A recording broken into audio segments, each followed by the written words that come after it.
CityPulse, what Toronto's talking about tonight. Good evening. Police tonight think they may have tracked down the mom who abandoned her baby girl in the cold. The newborn was discovered just moments after giving birth last week. Anne-Marie Green with the latest. We named her baby Mira. Mira is short for miracle.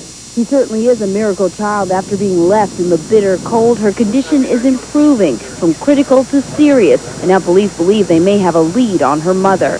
Someone who could be her mother is at St. Michael's Hospital, and we're participating in the police investigation by authorizing a DNA sample from the baby. The woman was brought to St. Mike's Hospital by police. She frequents the City Hall area and may be homeless. The little girl was found with her umbilical cord still attached in the corner over here on the cold, hard concrete, just meters away from where people were skating. Even in her desperate condition, she was able to cry, and her cries caught the attention of a passerby who called 911. She's just white. Like I said, she was fairly cold. Her temperature going into the hospital was just over 28 degrees Celsius. I was in shock. We were all in shock that somebody would do that.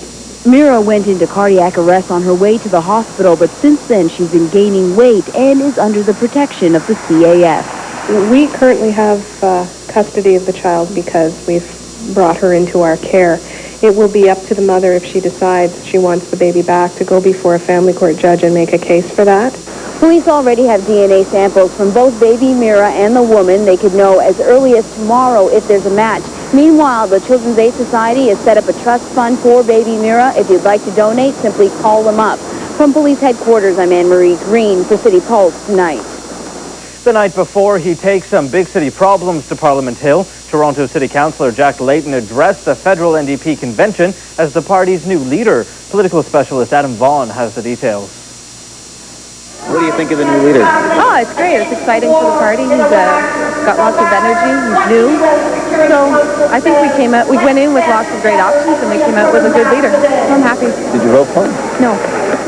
Jack Layton was my second choice, and I think that he's got a lot of good ideas. I think he's fantastic. I backed him from the beginning, and I'm really, really pleased. And so that's what the rank and file think of their new leader as Jack Layton prepares to take the stage and address the crowd for the second time since winning on the first ballot.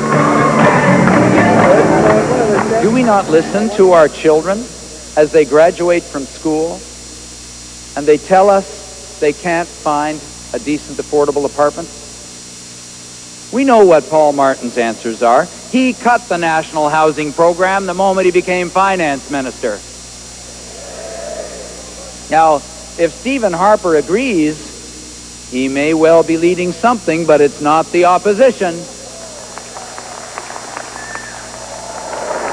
Jack Layton began his speech declaring he wanted to speak to Canadians. But the Canadians he's going to have to speak to first and foremost and get an answer from very clearly are the folks living along the Danforth, because that's where he hopes to get a seat and make his way to Ottawa. Did you vote in the last federal election? Yes, I did. Did you vote for Jack Layton? No, I wouldn't. Would you vote for him now that he's leader of the NDP? No, I wouldn't. You know, I just heard about the news, and I haven't really listened to him that much, so now I'll pay a little more attention to what he's saying, but... Actually, I'm an NDP member as well, and I voted for him. So she voted for him for leader. Yeah. Woo! Go Jack! So no sooner has Jack Layton fought and won one election than it's time for him to start fighting another election. And based on what we just heard, it could be a tough fight, especially when you consider that the competition is spoiling for a battle. From the campaign trail and out of Vaughan for City Pulse tonight. It will be a big day on Parliament Hill as the House of Commons opens for business tomorrow. A lot of big issues on the agenda: healthcare, decriminalizing pot, and a possible election call. But tonight there's only one issue on your minds. Our cameras hit the streets for that. I think it's going to be about the war in Iraq because it's really going to affect everyone, both on this side and the U.S. side. No doubt it's the war in Iraq.